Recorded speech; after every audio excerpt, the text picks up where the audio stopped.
Welcome back, everyone, to the Battle of Stratton, Part 4. Again, I just want to apologize for this battle having taken so long. I mean, I had to cut it up into 2 different recording sessions, not just different cuts for the video time. But I will do a much better job about this. And also, I kind of have... I'm not sure how far down the English campaign I want to go, so if you have an opinion about that, feel free to leave it. I'm much more interested in having the strategic layer, so maybe I'll only do 3 battles in the campaign, and that'll give us enough of a feel for the stuff so that I can jump right into the main thing, which is, I think, a little bit more fun. So in this turn, we've finished all our movement, we're ready to go, and it'll be interesting to see how the AI reacts, how the Roundheads, I've been doing a little bit of looking into the English Civil War, so the parliamentarians were called Roundheads. That was their shortened nickname. And the Royalists were also called Cavaliers, which is interesting, kind of nifty. So, yep. Okay, anyway, so let's push on to finish this turn and see what is the result of that. That's good. 0 damage being done to our artillery piece. We are gravely, massively winning this, despite the fact that we're actually on... This one's disrupted, and that's partly why, but we're actually on a decline. We're coming uphill to them. But you can see that the strategy we took was to pound them with guns first, and it is working well. Okay, they have broken. That is fantastic. And we will pursue, which is good. It's going to put pressure on all these guys to continue routing. What will they do, though? Okay, they did fire at this guy. They are charging. I don't know if that's a good idea. So they're greatly disadvantaged versus our pikemen, and are suffering the penalties of that. Okay, finally our guns did break and they dispersed, but they held on long enough to really help us out. More to not even that they were really useful in the last few turns, doing damage, but they were useful as being a tank, absorbing fire. Okay. Okay, residual shooting should be good. I suspect fragmented. There it is. Perfect. Right on cue. And this is not great. We're just the pikemen. This is the beauty of this unit. Just amazing in melee combat. Once you actually get it into position, it can't do anything else, but once you get it there, it does its job fantastically. And a little bit more even on this one, but they are still, we still have the advantage versus the enemy. Okay. Well, I think the turn should go a little bit faster, almost on its own accord. I mean, we don't have that many decisions to make. This one's fragmented. Let's just get them to rout. This guy's turning away. So, I mean, they know that they can't really mess with us. But the thing is, they already committed all their forces down here. So it's like almost too late for them to try to pull back. So we will just keep shooting them to pieces. And I guess we'll just continue to shoot these guys to pieces. So this is half arc of fire. Let's rotate around. We will have to actually target that guy very quickly. In fact, it might be worth it for us. I assume we'll break through here quickly. And then... I don't actually know if we can get flanked. One of the special features of this unit, I think, is that it doesn't get flanked. Immune to ill effects of flank attacks. So I think it can be rear attacked poorly, but it does not get flank attacked poorly. So that means that this Pike and Shot unit, it is useless for him to do whatever he's trying to do. Which means it's useless for us to waste time trying to wear him down. We'll just do this. And... wait, this is half. Almost didn't catch my mistake. Another 7. Very good. And I guess... I still think we should probably move up a little bit. Let's move up just 1. Because 3 versus 4 doesn't really matter. It's both long range. And then next turn we might just charge this guy. He's going to be taking... He's down about 30, 37 already. And we are only down... Well, we're down 30. So... We haven't had as much time to work on this guy. It's been about equivalent amounts of time between the 2 of us. But anyway, who cares? Let's move on. We want to get this done quickly. So this guy's... Ah, look at this. He's disorganized, and not only that, he's facing the wrong way. So this is a good time for us to get... Let's get physical. Physical. Can we charge him? No. Interesting. We can't charge him. Okay. And you are pursuing, so we don't have anything to do with you. But we can come around these guys. Fantastic. So let's go here. Now we can either... Oh, we can't turn. Well, we might as well move one more forward if we can't turn. And these guys are still in the midst of shooting this guy to pieces. You can see their flag. It's always nice to see that the flag starts breaking up. It says he's steady, but we can tell that his morale is not in good shape. So probably, I expect he might break even on this turn. Dispersed? Oh, auto breaks. There it is. That did not take long at all. We're going to have a bit of this weird crisscross applesauce, isn't that what they call it? Mess going on. So we'll move... You know what? Let's move all the way up here, and then we'll turn on him. Okay. So we don't need to get this guy. He's routing. We might as well just... I mean, kind of wish I had one more movement. I don't. Get this guy... Just get him up to here, and then have him turn as well. Good. So we're in very good position to eliminate this unit next turn.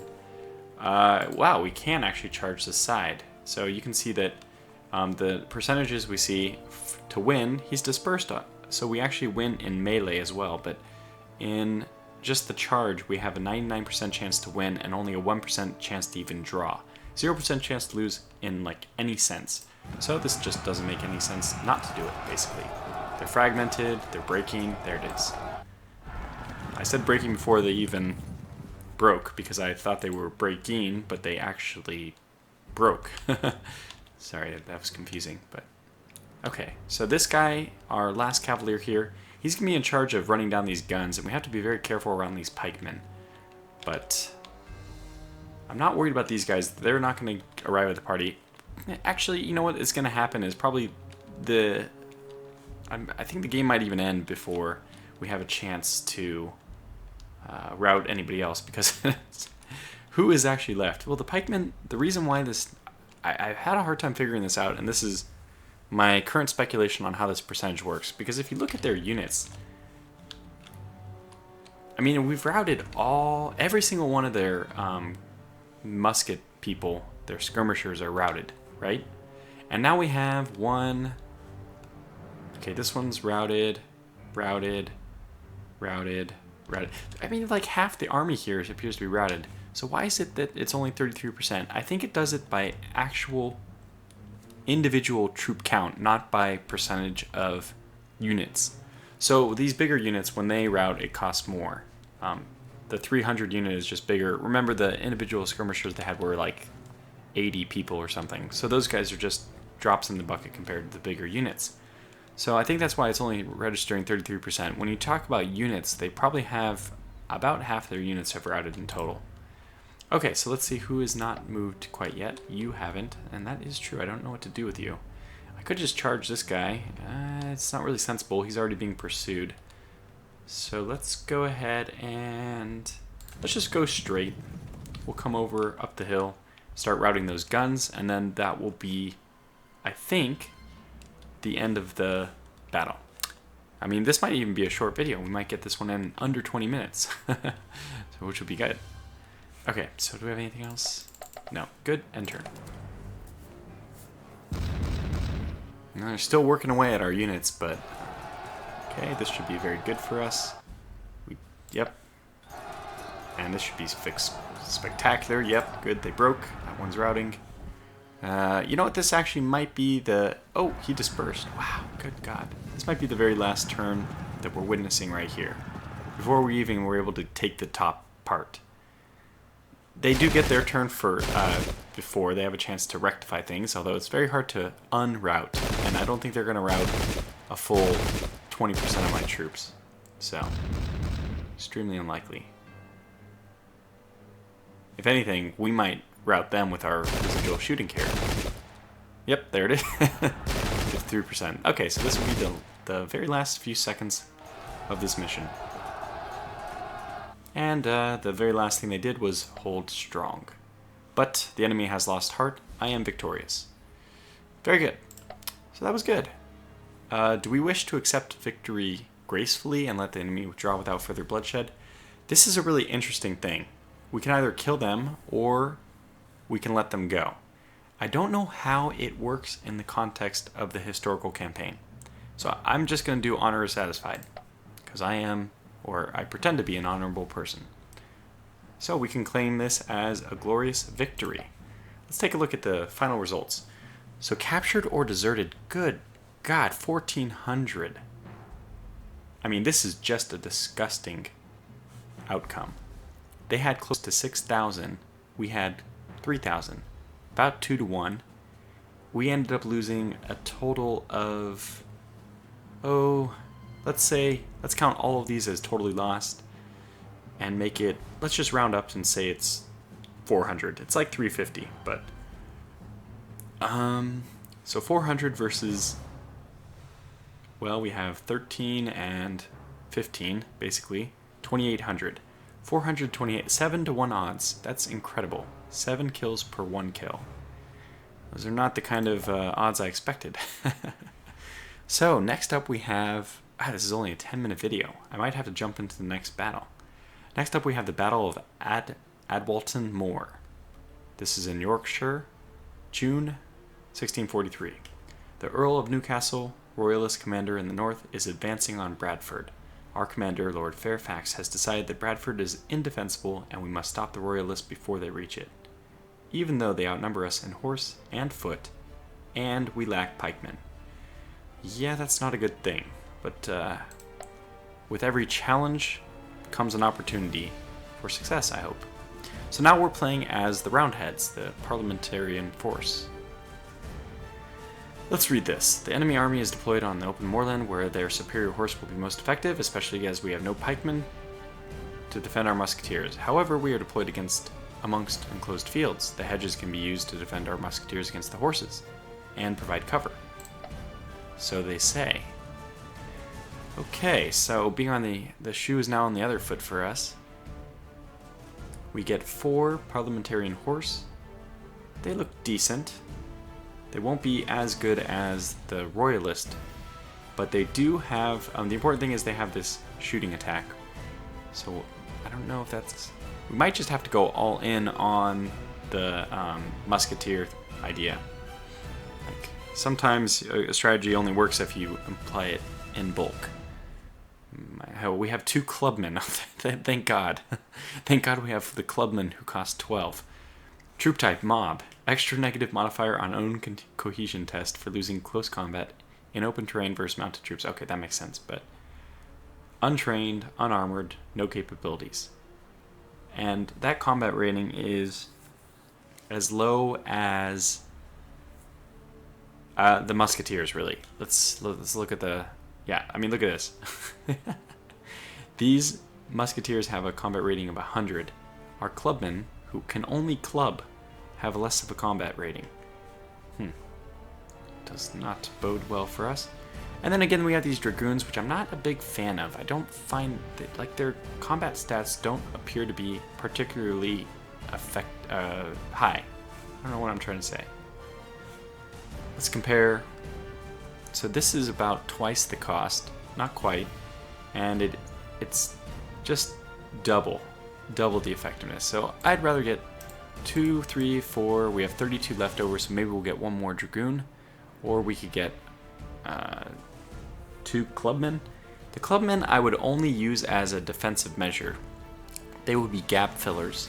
They'd be fodder, really, just absolute fodder. We don't have enough for any parliamentarian horses, although that would have been nice. But I think we're gonna have to stick to. Yeah, I think actually we do need to get, not dragoons, but clubmen. I mean, thinking more about it, if we're doing this mass musketeer strategy, then we need some kind of people to tank the incoming, just slow them down, or I don't know what to say, just occupy the enemy.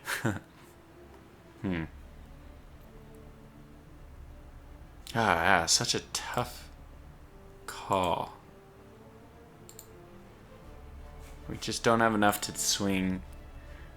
I think in bulk might be better than Dragoon. This is such a tough call. Okay, let's just do the clubmen. I may change things, I may come back and load the game later, but let's just look at what we want to do here. Again, I don't know about the checkerboard thing yet. I haven't read any of the comments about this so far. Hopefully somebody will let me know why people deploy like this. I think it has something to do with if you route, you have an avenue to route or something, but I don't ever want to route. So we're supposed to use the hedges. What? Oh, we actually see them. Okay, so they have cavaliers, who can just smash us. They have the Royalist pikemen who can also smash us. Medium guns, which is not good. More cavaliers. Good God. This one looks almost impossible. Then they have a bunch of detached musketeers who are about slightly less competent as skirmishers than our musketeers. So if we compare, let's grab one of mine. Yeah, our musketeers might actually have decent close combat abilities, 100 versus 55, and we definitely shoot a lot better than them as well. And we have twice the forces. Yeah, I like the musketeers. I'm actually quite happy with my decision to mass them in bulk for this mission. So is this considered a hedge line? Can we do something like this? Because it looks like the most natural course will be to defend here. And maybe have the medium guns back here and unlimber them. I think that that's the best course of action. I don't know, we're still learning about the shooting radius and all that, but I think it seems like they can shoot over musketeers. I think that's the case. At least in the last one, the medium guns, which the enemy at that time, the parliamentary forces, but our enemy, they were shooting over one of my units and hitting another one, which makes me believe that it should be possible. Okay, clubmen, yes, this is interesting. Where do we put them? Oh, I think I know what I'm going to do. So let's get this guy and deploy him facing that direction. We'll get these guys to kind of run off to the flank. So we'll get them to do that together. Should we have all of our horses together? No, I think that just 2 on each flank. We'll just use them as opportunists if we find anything useful. Okay, now the clubmen. We did get 4 of them. So I think that what we'll do is we'll put the clubmen here so that they can run in and occupy this square if necessary. Okay, get this guy here, this guy here. So basically we'll get this one actually just already there, but I think this one will wait back here. Kind of weird, but just trying to follow this hedge line. I think that that's how this works, that it's effective in that manner. And we do have 1 dragoon. I thought we had 1 dragoon. Okay, I'm crazy. I know we have 1 dragoon.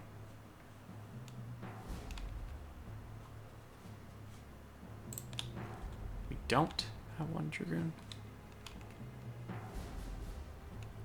Okay, let me just use this tool. I know we have this unit list. Lots of musketeers, clubmen. Okay, we don't have a dragoon. Very good. I thought that we were given 1 for free. I know that we didn't buy any extras. So let's get 1 gentleman in here and 1 to hold the flank over here. Something like this. Actually, it's a little strange. This guy needs to be here. So this guy has to actually hold the flank here. Okay, very good. So we've established our forward line, and I guess that's everything we need to do. I hope these medium guns can shoot over my musketeers. I really, really, really hope. If not, it might be really cause for me to start over from this mission. So I'll do this one. I'll probably do the next mission after this in the English campaign, and then we'll call this series to a close. Not really. Well, I'll just jump into the actual strategic one, which I much prefer. Then we can do, creating our own armies. That would be a lot of fun. I don't even know who I should choose, the Roundheads or the Cavaliers. Going by names, Cavaliers sounds a lot nicer. Actually, I probably will choose the Royalists because I really like their Royalist pikemen. They're just so good. And I gotta say, I like the Cavaliers better as well. So, yep, that decision has been made.